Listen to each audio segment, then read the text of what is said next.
What's going on, guys? Out here making some sheaths, kind of trying to restock my stubby sheath stock. Actually, let me show you real quick what I got working on over here.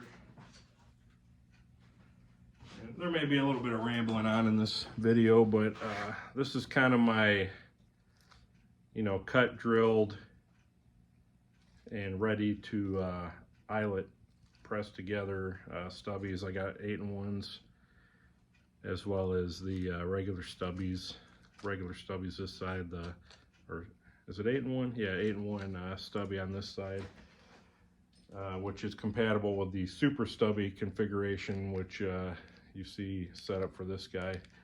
Maybe I'll go over that a little bit more in a moment, but I don't know how many of these I even have.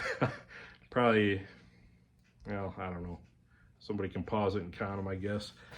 Quite a few, though. I'm gonna have quite a few. I'm getting low on stock, so I wanted to address that before it became an issue. So that's just what I'm working on here today. But I got a couple emails, a couple questions, and they're kind of reoccurring questions, though one was a little bit of a new one, of people asking if certain screwdrivers from Klein fit certain sheaths. Particularly the ratcheting 11-in-1 that they relatively recently released. And I've been telling people that these do fit the 11-in-1, the regular sheath. This will fit the standard 11-in-1. It'll fit the impact 11-in-1.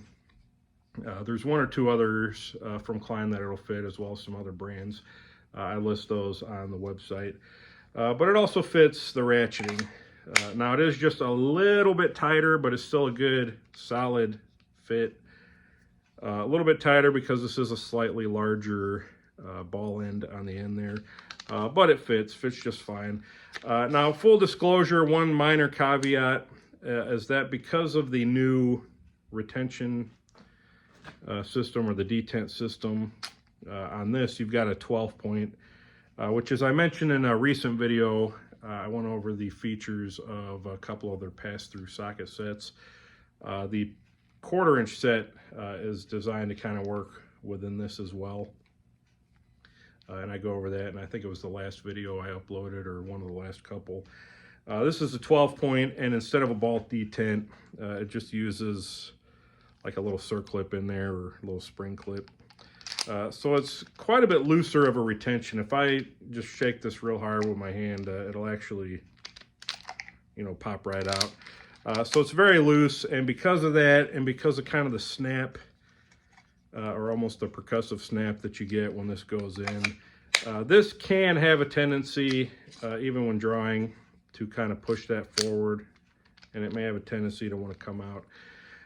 Just as an aside, it's a minor annoyance, but all that to say, the sheath does fit that and does work. You may just have to keep in mind when you're drawing it, sometimes this will stay back in there.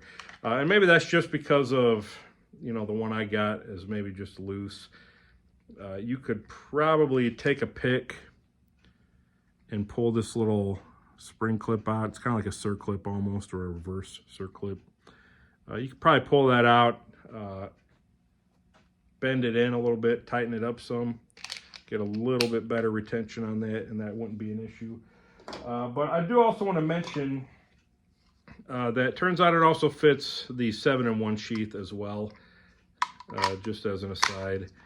It'll fit in there too. Same thing, it's a little bit, or this is actually an older one. This is closer to the newer model, the retention wise. So that's a little bit looser, better fit.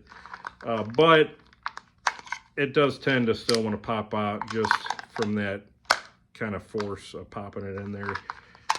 And so you kind of have to keep that in mind. Again, if that can be tightened up at all, that would kind of eliminate that issue. But that's just the way this new one is.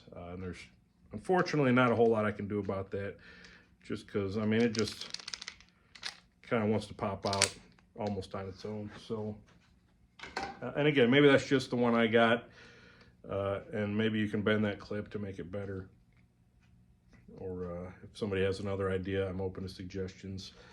But all that to say, this ratcheting driver, which is the 32500 HD RT, It will fit either the 7-in-1 updated sheath or the original 11-in-1 sheath, just as an aside. Now, I also had a gentleman ask me if he had one of these and he put in one of the 7-in-1 flip socket bits, would that possibly work with the 7-in-1? And there's a bit of a caveat to the answer. The quick answer is not really, because it is quite a bit longer, as you can see. Now, if you were to take, you know, one of these bits off the end, then yeah, it'll fit in there, and then your magnet just kind of sticks out the end there. So if you only wanted like a couple of the sockets, I guess you could carry it that way. That would be kind of an annoyance, at least to me anyway. Or you could do one of two other things. Now, Klein sells this little flip socket set. It's just 1/4 and 5/16. The other one is just a 5-inch shaft with that same bit on it, which I've actually modified. I'll go over this in a moment. But if you take the 3-inch shaft, then you could take one of these other bits, either the 1/2 to 9/16 or the 3/8 to 7/16, stick on the back, and let's just go ahead and do that. We'll do that with the larger one, just as an example. You could stick that on right there. And then that'll fit in there, and you have kind of a stubby, not a 7-in-1, but I guess a 5-in-1. And obviously, you know, that'll fit in that sheath. Though, of course, if you want to flip this over to use the other side, then you're going to have to take this guy off because that won't fit. Now, we're getting kind of complicated here. If you leave just the 1/4 inch side on there, like this, that will fit in there. And of course, then this will fit in there, or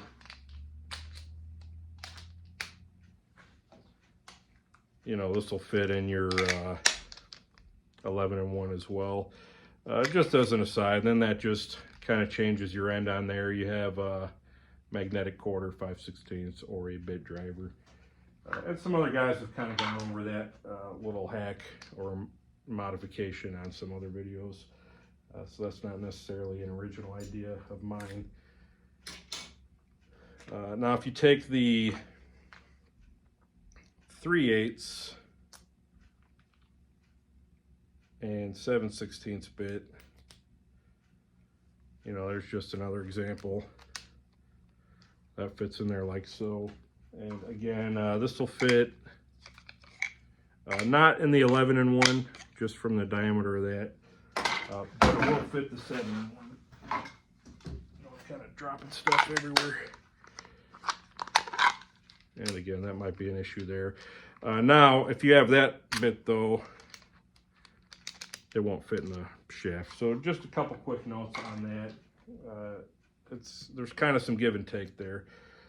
Now, what I wanted to show you guys, if you wanted all 3 flip sockets, then you have to kind of make your own bit.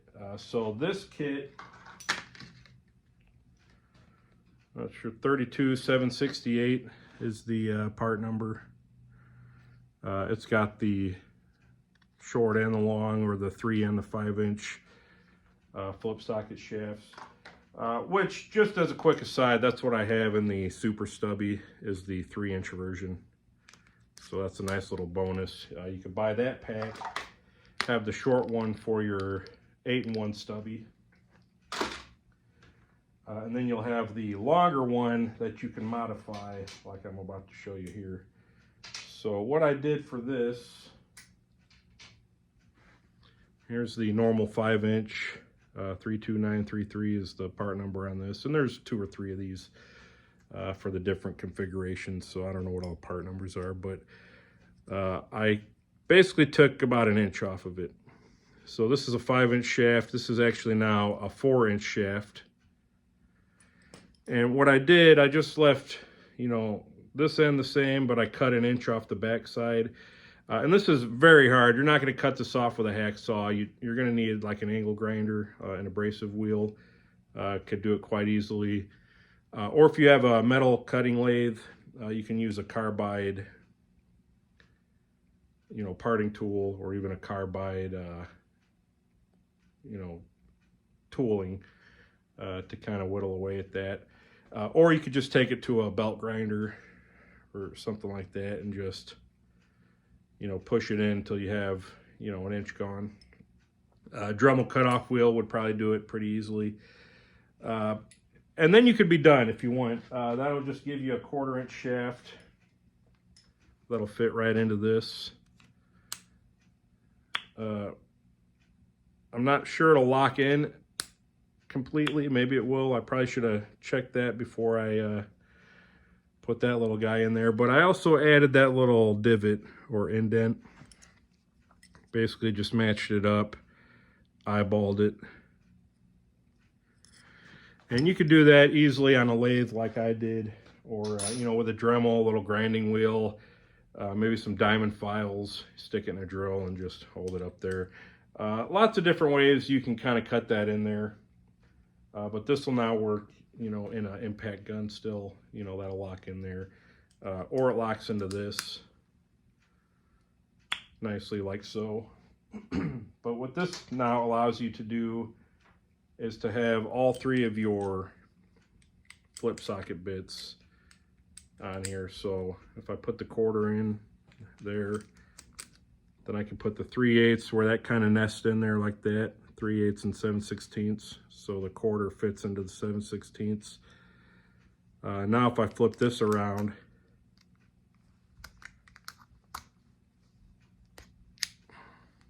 this is the 9/16 kind of nests into the 3/8. So it gives you a very compact kind of 7-in-1 bit there that now I could stick in there, and that actually kind of nests into the end of that. And then I've got a much shorter, about a 1 inch almost shorter shaft with all 3 sockets, 3 flip sockets. And that will now fit in the 7-in-1. So that's kind of a little bit of a hack for you. And now, if I want to flip this socket around, and I still have a bit driver, so I'll take one of these bits out.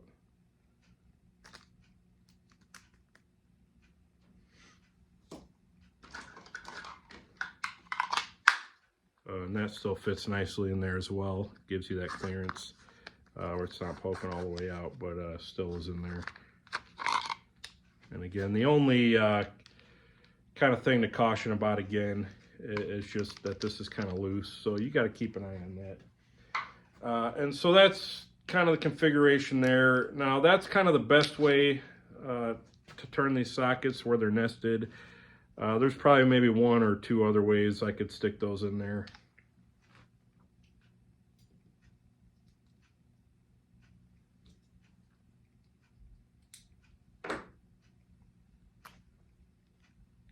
And if I just turn everything all the way around, you know, I could turn it this way and everything would still nest, you know, one way or the other.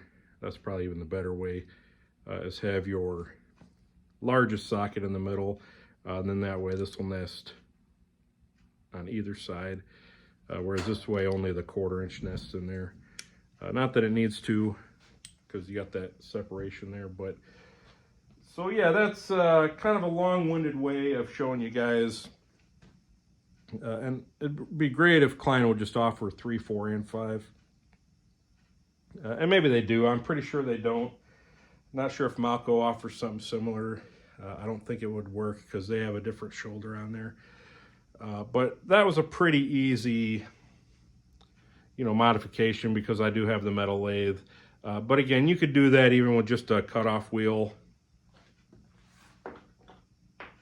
on an angle grinder. You could even chuck this guy up. And then if you want to just run it while you run your angle grinder, or like a diamond file or something, You know, that's just a little notch there. Just as long as that inner divot is about 3/16 of an inch in diameter, it's about 0.187 thousandths. That'll fit in most locking chucks for like an impact, or for this guy. Fits in nicely, and it's still impact rated and ready to go. So that's a nice little modification, just to keep in mind.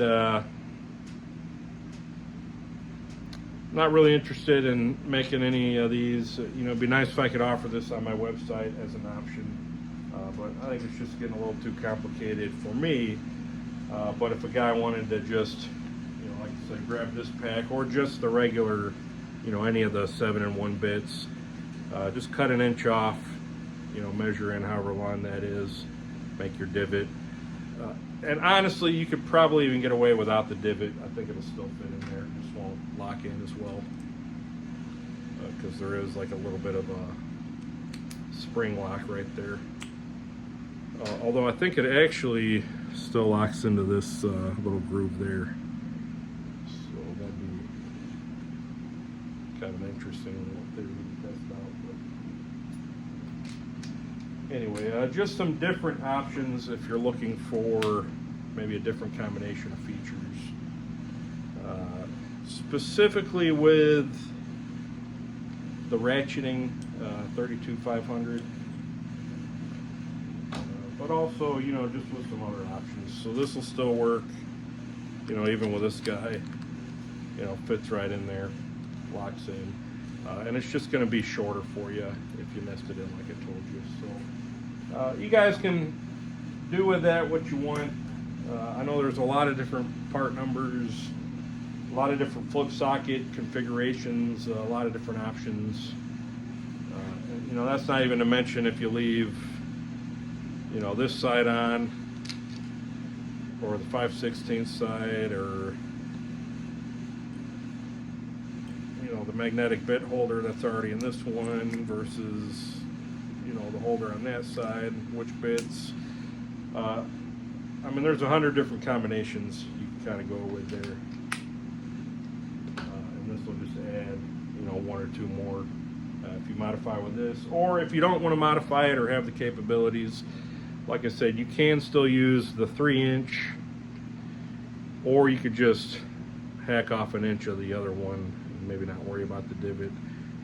You know, there's some give and take there, but plenty of options for you guys if you're looking for something different there. So I guess I've rambled on almost 20 minutes now.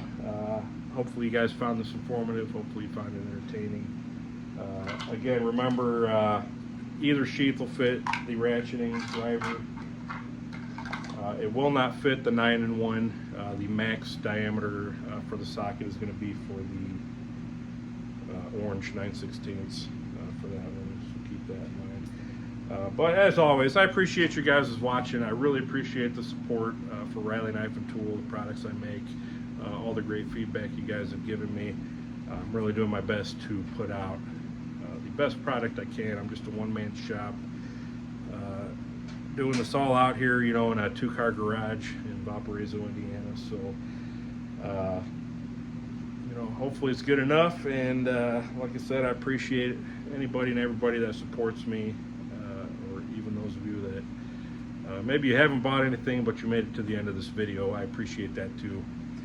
But check out my website, RileyKnifeandTool.com. Still plenty of things to offer there, sheaths, plans, a couple of other, you know, little holders and tools and things like that. So, you know, it's kind of in constant flux, things coming and going. I think I just recently sold the last knife that I had finished and offer on the side. I've got several more in process. I'm trying to get up there eventually. But the sheaths right now are taking priority, so we'll see what we can do. And again, thank you guys. We'll see you on the next one.